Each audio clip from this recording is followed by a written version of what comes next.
Donc Alexandra Bu, je suis la responsable support interne de la société GLS et on va vous expliquer le projet avec Christophe. Et donc moi je suis le RSSI de GLS France, en fait. Voilà.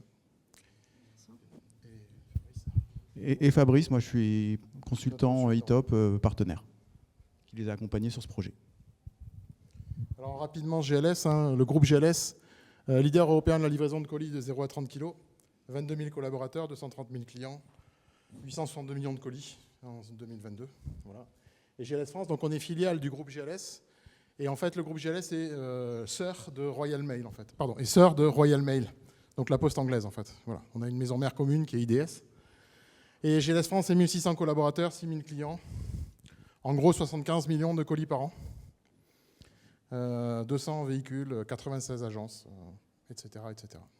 Voilà. Voilà, moi c'est IEC Conseil, donc ce matin il y a Teamwork disait toutes les sites, etc. Moi j'ai un seul site, un seul collaborateur. Je suis à la fois commercial, le TECOS, etc. Je fais tout. Et voilà, c'est du tout intégré chez moi. Donc, qu'est-ce qu'on a ? Donc j'ai 25 ans d'expérience dans l'exploitation informatique avant de passer sur ITOP, ce qui m'a permis de comprendre toutes les problématiques d'outillage, que ça soit la supervision, le ticketing, les problématiques de disponibilité, etc. Donc je connais mes clients. Je travaille pour les clients qui font le métier que je faisais avant. Et ce qui m'aide à les connaître et les comprendre. Et ça fait 6 ans que je fais de l'ITOP. Voilà, je suis tombé dedans par hasard. Je suis tombé amoureux. Et puis la lune de miel continue. Donc ça se passe bien jusqu'à présent. Alors je repose le contexte initial en fait. Donc 2020, j'arrive chez GLS et comme tout bon RSSI qui se respecte, j'ai voulu savoir ce que j'avais à protéger. Et là, c'est l'horreur.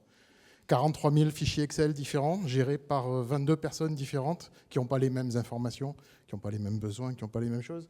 Donc première étape pour moi, c'est de mettre en place un référentiel. Et ce référentiel, c'était une CMDB. Et comme dans ma vie antérieure, puisque j'ai 15 ans d'infrastructure avant ça, j'avais déjà déployé du ITOP en version 2, 4 ou quelque chose comme ça dans un vieux data center. Je me suis dit pourquoi pas aller faire sur du ITOP. Voilà. Donc je suis parti sur du ITOP. Et comme on a une infrastructure qui est quand même répartie sur 90 sites en France, on a plus de 400 switches à traiter, on a 200 routeurs, 1200 postes de travail, etc. Rentrer ça à la main, c'est une gageure et surtout le maintenir. Donc, il me fallait quelque chose pour découvrir mon réseau. J'ai regardé un peu ce qu'il y avait sur le marché. Et le seul outil qui m'a convenu, parce que tous les autres ont des avantages et des inconvénients, mais Lansweeper a cet avantage qu'il découvre aussi les infrastructures réseau. Il découvre les switches, il découvre les routeurs, il découvre les bornes Wi-Fi, et on n'a pas besoin de reposer sur d'autres outils. On lance la découverte, et on a dans Lansweeper la totalité de l'infrastructure qui remonte. Y compris, comme il sait parler directement un SNMP à un routeur, il est capable de remonter tous les ports du routeur, les adresses MAC des routeurs et les adresses MAC des choses qui sont branchées en face. Donc il vous fait votre schéma réseau directement dans Lansweeper. Vous savez quel switch est connecté avec quel autre switch, sur quel port, etc., etc. Voilà. Donc ça, c'était la première étape. Deuxième étape, un de mes collègues qui gère le support client a eu un besoin de changer son outil de ticketing. Et donc, on est parti sur une autre instance. Donc, on est parti en communautaire. Nous, dès le départ, on est parti sur le communautaire. Et lui, il est parti sur une autre instance. Et c'est là qu'on a fait la rencontre de Fabrice, puisque lui, il avait des besoins de personnalisation pour pouvoir récupérer toute sa base client, pour pouvoir récupérer un certain nombre de choses, faire des interfaces avec notre système ERP. Et donc, on a une instance d'ITOP qui vit sa vie, qui est passée en 3.1 avant-hier, puisque je l'ai mise en 3.1 lundi soir. Voilà. Mais voilà, il est toujours en communautaire, donc c'est pas de lui qu'on va parler ce soir. Eux, ils sont très contents de leur version. Voilà. Et puis, donc, on s'est fait accompagner par Fabrice. Et puis, j'ai eu droit à un audit de sécurité du groupe qui est arrivé en me disant c'est bien beau de mettre une CMDB, mais si derrière tu ne gères pas les changements, ça n'a pas grand intérêt en termes de sécurité. Et donc, on a déployé le processus de changement en 2022.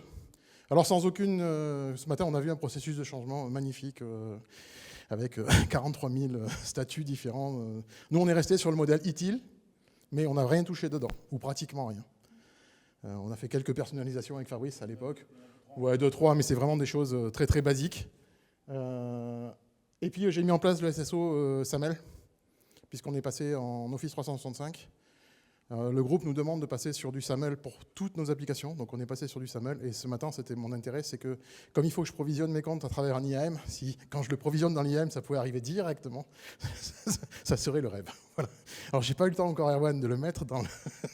J'ai mis d'autres choses, mais celui-là pas encore, mais je vais pas tarder. Voilà, donc ça c'est le contexte initial. Voilà, donc on était en community, donc on les demandes simples. Change management, ce qu'on va déployer, c'est le problème management. Et puis, on avait quelques extensions. Donc, l'IPAM, toute la base de Team IP, moi, je gère l'IPAM directement dans eTop. Au départ, on avait mis la partie de DNS management, mais on s'est rendu compte qu'on ne s'en servait pas. Donc, on s'en a arrêté de l'utiliser. On a le calendar view, ça pour les changements, c'est juste indispensable. L'IP Discovery, donc c'est lié à Team IP, mais je fais toute ma découverte IP dans eTop avec l'IP Discovery, avec le collecteur de Discovery IP, ce qui me permet de contrôler ce qui revient de LANSweeper aussi. Je peux avoir des IP qui ne remontent pas sur les mêmes choses, ça me permet d'avoir des alertes, qu'est-ce qui s'est branché ce jour-là, à ce moment-là, sur mon réseau, qui n'avait pas la même IP en fait. Voilà. Workflow Graphical View, donc ça c'est juste pour savoir où est-ce qu'on est dans le process, sur un processus quelconque, achat, demande, changement, etc. Où est-ce qu'est le ticket. Et puis voilà, Data Center View qu'on a commencé à utiliser. Voilà. Donc on passe à la partie support, puisque moi j'ai laissé Christophe tout mettre en place, commencer à travailler avec Fabrice. Et je suis arrivée avec mes gros sabots, puisque ça faisait déjà 6 ans que j'étais chez GLS et Christophe est arrivé 3 ans après moi. Je viens de l'industrie, et l'industrie, les normes ITIL, c'est pas une option, sauf que chez GLS, vous aurez compris que c'était vraiment pas la base et vraiment pas la préoccupation. Entre deux, s'est mis en place une cellule d'excellence opérationnelle pour travailler auprès des agences, donc les métiers du colis.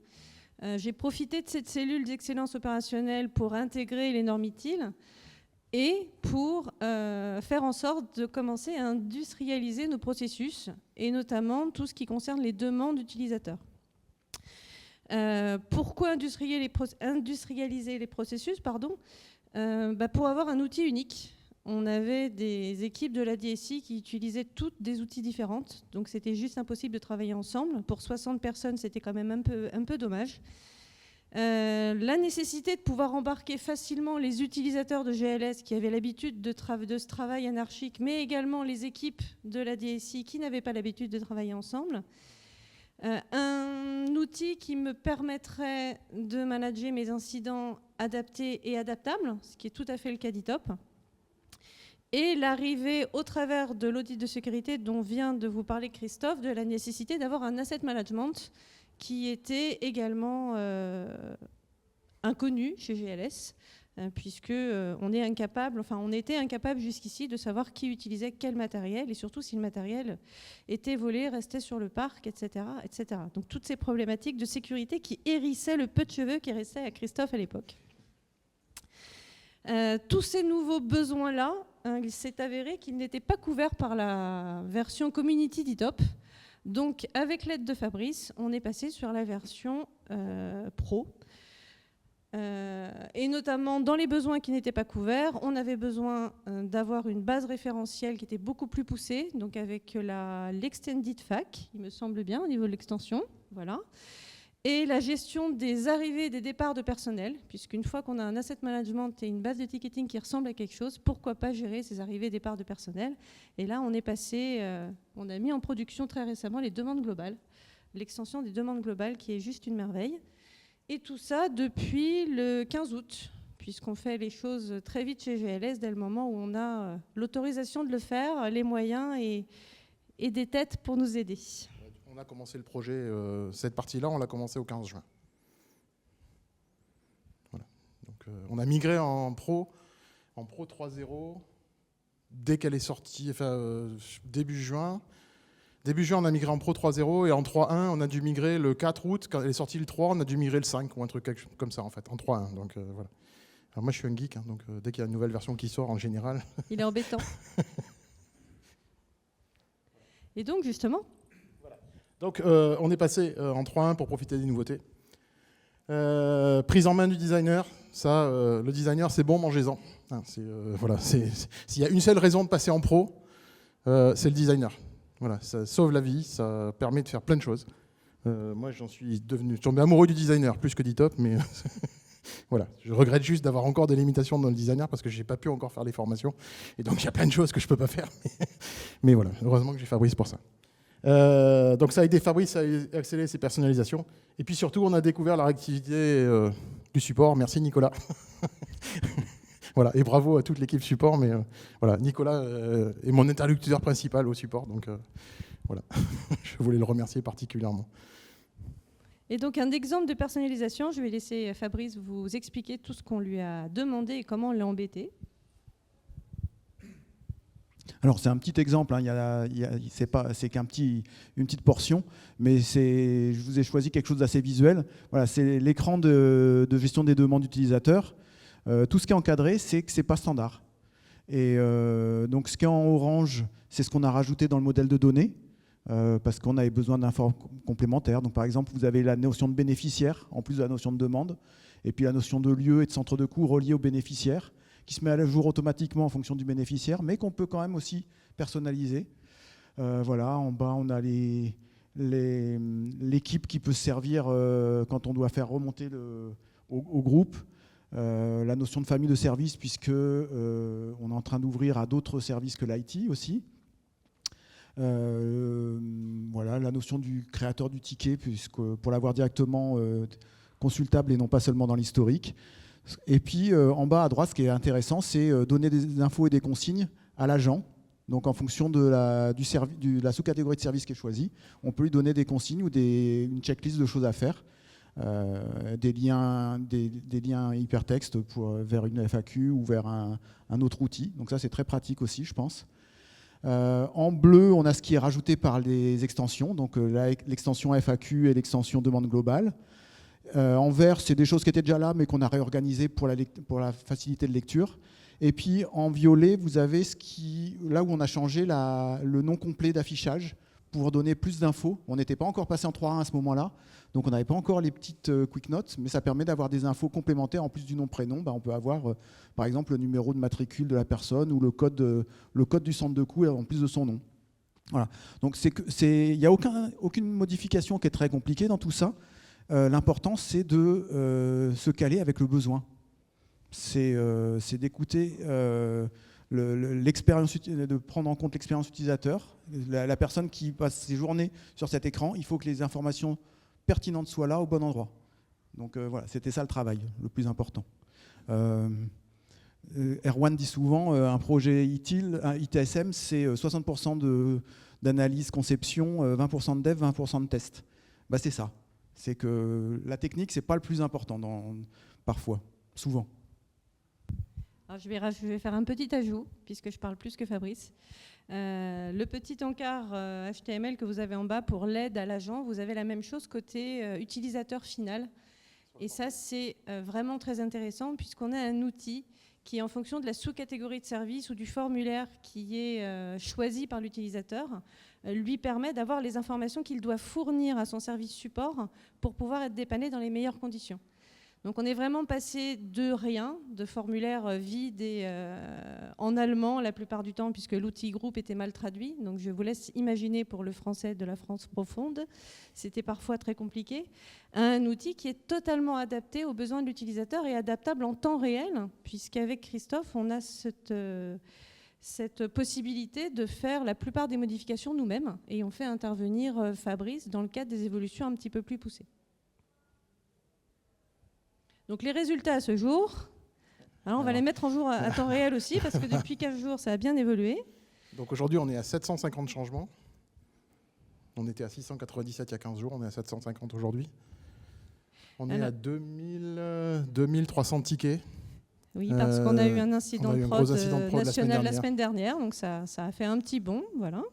Ça, c'est depuis le 15 août, tout ça. Donc, non, les changements, c'est depuis 2 ans, mais les tickets, c'est depuis le 15 août. Au niveau des modifications, c'est plus pour toi. 380 modifications dans le designer. En 2 mois, oui. Voilà. Et on a mangé un projet ITSM en moins de 6 mois pour Donc pour 1200 utilisateurs en moyenne, puisqu'on a aussi beaucoup de populations externes, donc là c'est juste les collaborateurs internes de GLS. Et pour l'instant 60 personnes, donc les 60 collaborateurs de la DSI. Et comme disait Fabrice, on est en train d'intégrer, on va voir ça dans les slides un peu plus loin, mais on est en train de travailler au corps des équipes et des key users en dehors de la DSI pour essayer d'avoir une porte d'entrée globale pour nos utilisateurs finaux.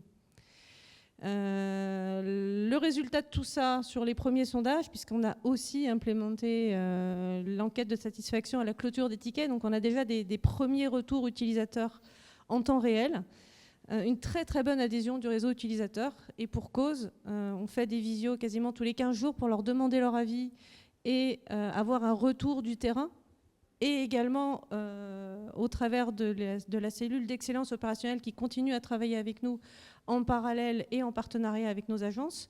Donc on a un outil qui évolue de semaine en semaine en fonction du besoin client, une vraie écoute du besoin et une vraie personnalisation adaptée de semaine en semaine.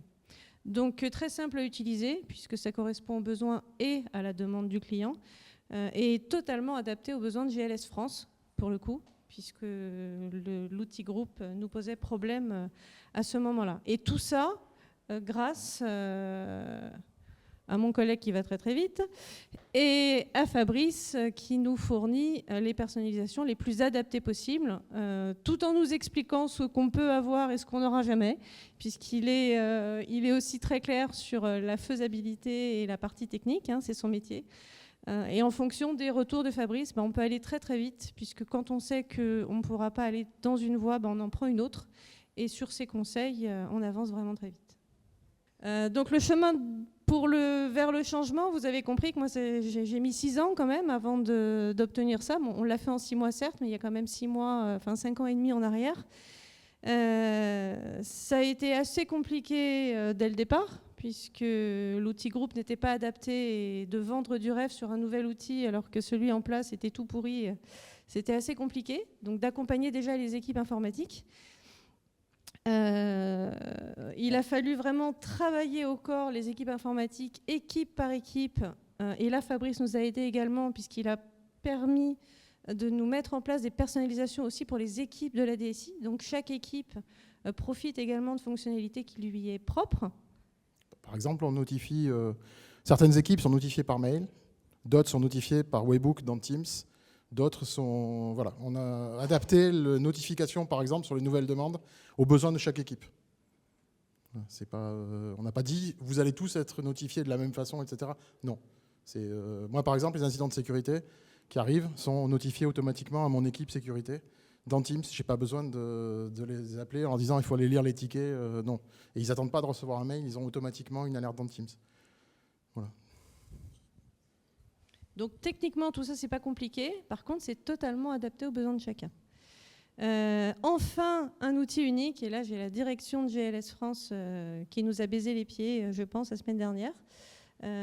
Pendant notre incident de production, un incident global, toutes nos agences, 60% de nos agences qui n'avaient plus de réseau, je ne dirais pas merci à l'opérateur puisque je vais ne pas faire de fausses publicités ici, mais le fait d'avoir tout le monde dans le même outil, ça nous a permis en temps réel de pouvoir faire travailler toutes les équipes ensemble, et ça, il y a 6 mois, ce n'était pas possible.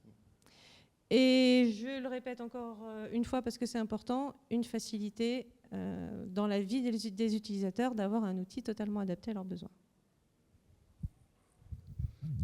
Alors, je peux parler un peu de mes apports. Donc, moi, mon rôle en tant que consultant, c'est d'accompagner le client dans sa formalisation. Donc, il a une idée, mais de le faire parler, de le faire formaliser, de faire nommer ce qui est de l'implicite pour que ça devienne explicite. Tout ça, c'est important. C'est ce que j'essaye d'apporter à mes clients à chaque fois. Voilà, de sensibiliser sur les interactions avec le SI, etc. Contribuer à sa feuille de route aussi en apportant des retours d'expérience sur d'autres cas clients que j'ai vécu ailleurs pour qu'ils profitent de ces retours d'expérience. Qu'est-ce que j'ai noté ? Voilà, être un référent technique, comme disait Alexandra, pour la connaissance de l'ensemble des potentiels et des fonctionnalités d'e-top et des nombreuses extensions qui existent, pour à chaque fois qu'il y a un besoin qui émerge, pouvoir concevoir la solution qui va être la plus adaptée, qui va être la plus fiable et la plus pérenne aussi, parce que c'est important d'être le garant de la durabilité de ce qu'on fait, que ça soit au niveau technique et que ça soit au niveau fonctionnel, opérationnel. Et puis accompagner dans la montée en compétences. Alors là, j'ai presque besoin de les freiner plutôt que de les accompagner dans ce cas présent. Voilà. Et le regard sur ce projet, c'est un client passionnant, exigeant, parce qu'ils vont très vite, ils ont plein de besoins. Les challenges étaient quand même assez nombreux. Mais par contre, ça a pu se faire grâce à une belle relation de confiance. La confiance, ça ne se décrète pas, ça se construit. Et je les remercie parce que vraiment, ça en a fait quelque chose de chouette. On a un beau partenariat. Et puis bravo pour la conduite du changement, parce que ça semble évident, mais c'est là-dessus que vont échopper beaucoup de projets ITSM. C'est pas tout de concevoir. S'il n'y a pas une conduite du changement avec le terrain, s'il n'y a pas une prise en compte des besoins des utilisateurs, ça reste un outil du management qui ne prend pas. Là, il y a du jardinage qui a été fait au niveau du terrain et les racines ont bien pris. Donc bravo pour ça. On a encore pas mal de choses dans les cartons, donc l'aventure ne fait que commencer. Et on a encore de nouvelles idées qui sont arrivées aujourd'hui, donc c'est pas fini. Et merci à Kombodo, parce que tout ça c'est possible grâce à toute une équipe et des gens qui ont conçu, qui le développent, qui le soutiennent. Voilà, c'est possible que je travaille là-dessus, c'est possible qu'on mette en place ces solutions grâce à Kombodo, donc merci à eux. Quand c'est plus que top, c'est e-top. Donc le futur, on y arrive, puisqu'on va continuer à embêter Fabrice un certain temps, et le support de Kombodo également. Donc finaliser l'asset management, il débute à peine, il débute cette semaine, donc c'est un nouveau bébé. Les demandes globales avec, puisque livrer un PC, c'est quand même plus facile de savoir si on en a un ou pas. On va ajouter le process de problème management qui est indispensable dans une DSI mais qui n'existait pas non plus. L'intégration des services non-IT, on vous en a parlé tout à l'heure, des key users SAP, contrôleurs de gestion, des personnes qui gèrent des demandes au quotidien mais qui n'ont pas d'outils formalisés et adaptés pour. Donc on va leur permettre d'avoir un outil adapté.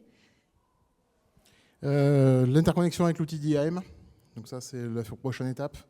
La finalisation de l'automatisation de la découverte CMDB. Jusqu'à maintenant, LANSweeper nous obligeait à générer des fichiers CSV et à les importer à la main. Mais depuis qu'ils ont mis en place une API sur le web, une API ouverte, on peut se connecter directement et télécharger automatiquement les rapports. Donc on est en train de créer une interface avec Talend pour récupérer directement les rapports et les intégrer directement dans les tables de synchro, sans passer par des synchros CSV et des choses comme ça. Donc ça, c'est la prochaine étape. L'amélioration du modèle CMDB, malheureusement, il manque des choses dans ce modèle CMDB, les API, les conteneurs, des choses comme ça. Je pense que c'est des choses qu'il ne faut pas oublier. Il va faire ses courses. Erwan, je fais mes courses. L'interconnexion avec la solution de monitoring, on est en train de refondre notre solution de monitoring. Alors on a vu j'ai discuté tout à l'heure avec Christophe, parce qu'en parallèle de nous, il faisait une présentation sur Ansible, sur e-top et Ansible qui m'intéressait, donc je suis allé discuter avec lui avant. Et on va essayer d'avoir e-top comme source de vérité unique pour toutes nos solutions en interne, que ce soit Ansible, que ce soit le monitoring. Donc ça, c'est la prochaine étape.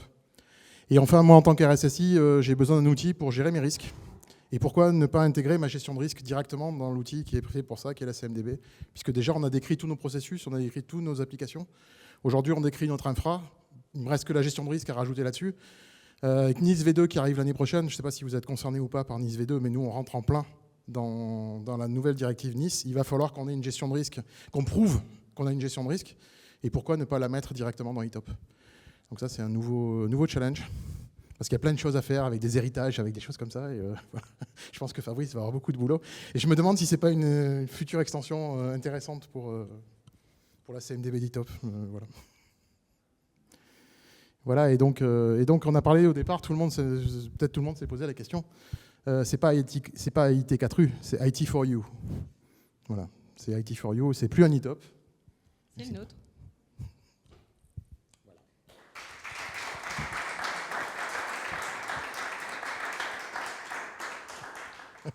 C'est quoi votre solution de monitoring?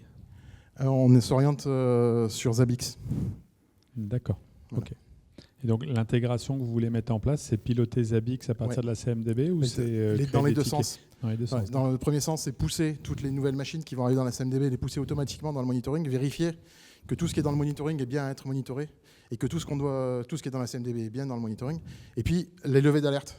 On va essayer de monter justement toutes les alertes qui vont remonter du monitoring pour créer automatiquement des tickets. Voilà.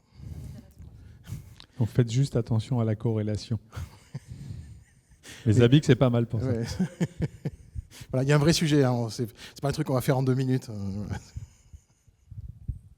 Comment et pourquoi vous avez choisi Fabrice Vincent plutôt qu'un autre partenaire? Alors pourquoi j'ai choisi Fabrice? Je suis allé, au départ je suis allé sur le site d'ITOP, j'ai cherché, j'ai regardé et j'ai vu plein de grosses boîtes. Et j'ai dit grosse boîte, j'ai fait 11 ans de SN, j'en veux plus. Donc j'ai cherché, alors j'avais des anciens collègues à qui j'avais demandé de nous aider à mettre en place la CMDB et ils m'ont fait une première proposition à 6 chiffres. 6 chiffres. 6 chiffres, il y en avait pour 120 000 balles. Juste pour déployer un ITOP communautaire avec la CMDB dedans.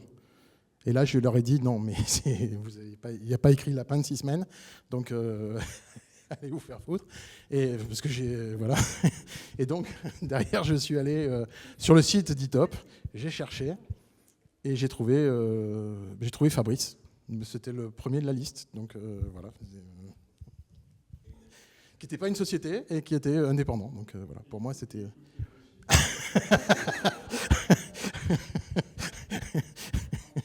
Alors... Il coûte plus que 2 fiches, mais il est beau. Voilà.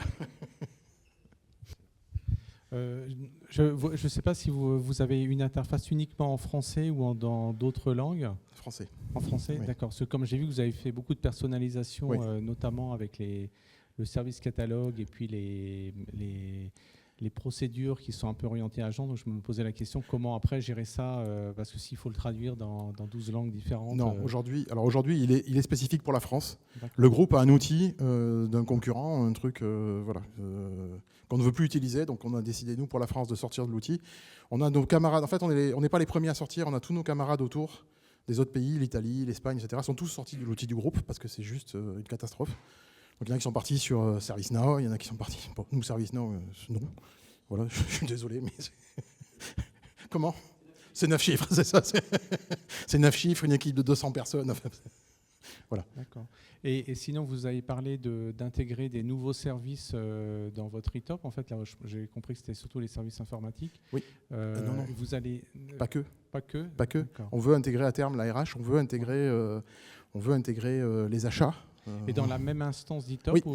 D'accord. Oui. Ok. Et vous n'avez pas peur que justement le fait que les besoins RH soient très différents des services informatiques, ça pose des problèmes de configuration ou... On va voir. Pour l'instant, on n'est pas assez avancé dans le sujet. Les premiers, c'est les achats qui nous rejoignent pour la gestion de la flotte mobile la semaine prochaine. Donc voilà, j'ai créé des profils pour eux, j'ai créé des choses comme ça pour qu'ils aient leur propre gestion de leur flotte mobile. J'étais très intéressé par la présentation qui était juste avant de Teams. Ils nous ont donné plein d'idées. C'est pour ça que c'est Alexandre Didier. Voilà. Voilà, donc oui. Très bien, merci. Les achats d'abord, et puis après, on verra pour la suite. On a de la maintenance aussi, on a une équipe qui fait de la maintenance, mais eux, on ne pourra pas les intégrer parce qu'ils ont vraiment des besoins qui sont complètement différents. Voilà, on le sait. Voilà. Mais pourquoi ne pas échanger des tickets avec eux? On ne s'est pas enlevé l'idée de pouvoir échanger autrement que de les intégrer dans la même instance, en fait. Oui, un complément sur la partie multilingue. C'est vrai que pour l'instant, on a fait du franco-français. On ne s'interdit pas un jour d'aller plus loin. Et c'est quelque chose que je suis en train de faire avec un autre client, de passer en multilingue. Donc, il y a un petit process. Faut y mettre un petit peu de temps, mais ça se fait. J'avais une question, justement, on parle aussi éventuellement segmenter des ITOP différents. Vous parliez de gestion des risques, on peut parler de gestion de vulnes, etc. Alors c'est là où c'est souvent le gros intérêt d'ITOP pour du support, c'est de partager des choses. Le gros risque, sensibilité de données, tout ce qui est vulnérabilité risque, c'est des choses qu'on garde souvent très très près d'un monde qu'on compte avec des individus sur le doigt d'une main. Donc vous pensez une intégration entre les deux outils quand même ? Oui. Ou deux outils d'ailleurs, certainement. J'ai prévu de l'intégrer dans le même outil, simplement en gérant des droits différents sur quels sont les champs auxquels ils auront droit ou pas de droit, de voir, d'accéder ou pas. D'accord, parce qu'une CMDB, c'est aussi un asset précieux pour un attaquant. Allez, on est d'accord. Alors si en plus ça contient des risques ou des villes, Je suis d'accord. c'est les clés de la maison. C'est les clés de la maison, on est d'accord. Mais voilà, donc aujourd'hui, il n'est pas exposé, il est en interne uniquement. Voilà. Ouais, jusqu'à une attaque. Jusqu'à une attaque, mais qui va nous arriver un jour ou l'autre. Hein. Enfin, voilà. Pour ceux qui savent, il y a deux types de RSSI. Hein. Ceux qui sont déjà fait trouer et ceux qui vont se faire trouer. Mais je suis encore dans la deuxième catégorie. Je ne sais pas jusqu'à quand. Mais la question se pose vraiment. Containeriser ça, peut-être. Voilà. C'est quelque chose que je réfléchis. Aujourd'hui, je gère mes risques dans un fichier Excel et ça devient, avec plus de 100 applications, ça devient très compliqué. Moi j'ai une question aussi. Je voudrais savoir si vous avez changé le cycle de vie en fait. Non. Vous avez conservé le cycle de vie qui était d'origine. On a fait une seule modification au niveau du cycle de vie, c'est qu'on a fait des attentes différenciées. Au lieu d'avoir un seul type d'attente, on a attente interne, attente fournisseur, attente demandeur. Bon, un classique. Et rapidement, j'ai vu que vous avez aussi géré en fait les arrivées et départs dans eTop. Vous pouvez nous en dire plus? Alors c'est l'extension de demande globale. C'est en gros un formulaire qui en déclenche plusieurs. Donc on crée les formulaires pour tous nos besoins qu'on peut utiliser de façon unitaire. Et dans le cadre d'une arrivée de personnel, on va aller cocher tous les formulaires des demandes qui sont utiles pour l'arrivée de personnel. C'est totalement personnalisable. Et c'est une demande globale et des formulaires qu'on crée de façon unitaire. C'est hyper simple à mettre en place. On a dû le mettre en place en 48 heures. Et c'est déjà en prod. Pareil pour les départs de personnel. Et j'ai rien fait. Donc c'est dans eTop en fait. C'est pas un outil tiers. C'est une extension demande globale. On peut les applaudir. Merci à Christophe, Alexandra, Fabrice.